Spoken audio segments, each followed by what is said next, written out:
Thomas the Tank Engine was feeling very happy. His blue coat shone in the sun, he was right on time, and all around his branch line the countryside seemed prettier than ever before.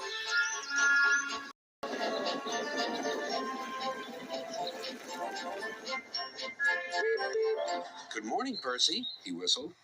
"My branch is the pride of the line, wouldn't you agree?" Yes, Thomas, of course, but what, Percy? Out with it." "Well, there is another engine with a famous branch line, too." "Who? Where?" "His name's Stepney. He's far away. But Sir Topham Hatt says he may visit us." "When?" "Oh, someday." And Percy hurried away. Meanwhile, Stepney was puffing steadily along his line. It isn't very long, and that made him feel a little sad. Later he saw Rusty. The little diesel had helped save Stepney from scrap. "Everyone's been so kind. But my railway is so short, and I do miss a good long run."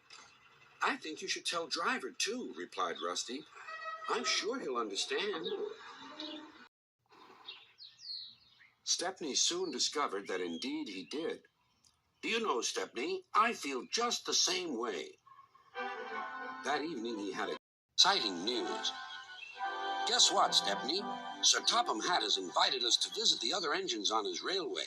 Manager agreed. It'll be a really long run to get there." "Oh, thank you," sighed Stepney. They set off next morning. By now, all the other engines were talking about Stepney. "He runs a famous branch line. Did you know that?" said Percy. Thomas was feeling a little jealous. "Huh. It may be famous, but my branch is the first on the line. Everyone knows that, too." Puffed away to fetch his coaches. "Look," squeaked Percy. "Why have they all come? There's no train yet." But Percy was wrong. The signal dropped, and from far away an engine whistled. "Here he comes," yelled Douglas. Stepney puffed proudly through the junction.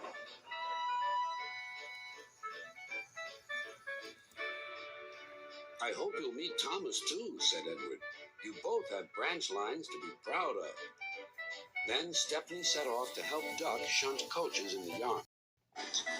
And they worked happily together all afternoon. At last Thomas arrived. "Can't talk. It's time for my last branch line train. Mustn't be late."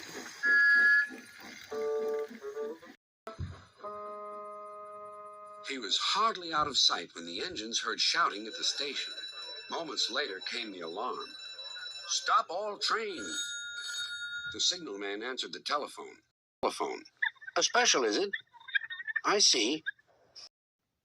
Thomas was impatient. "Why are we waiting? My passengers are being delayed." "Sorry, Thomas," said his driver. "We're being shunted to allow another train to pass." Soon they heard an unfamiliar puffing sound. There was Stepney with his headlamp swaying and whistle blowing. He gathered speed and disappeared. "Well, bust my boiler," said Thomas the Tank Engine. This morning he was still fuming.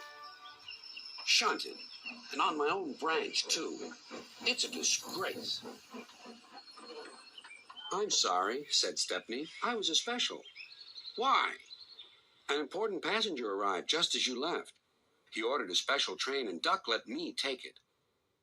We had a splendid run, but, finished Thomas, "it can make an engine nervous not to know the line." "Exactly," said Stepney. "You're such an expert." Thomas felt much better. He couldn't be cross anymore and began telling Stepney all about his branch line.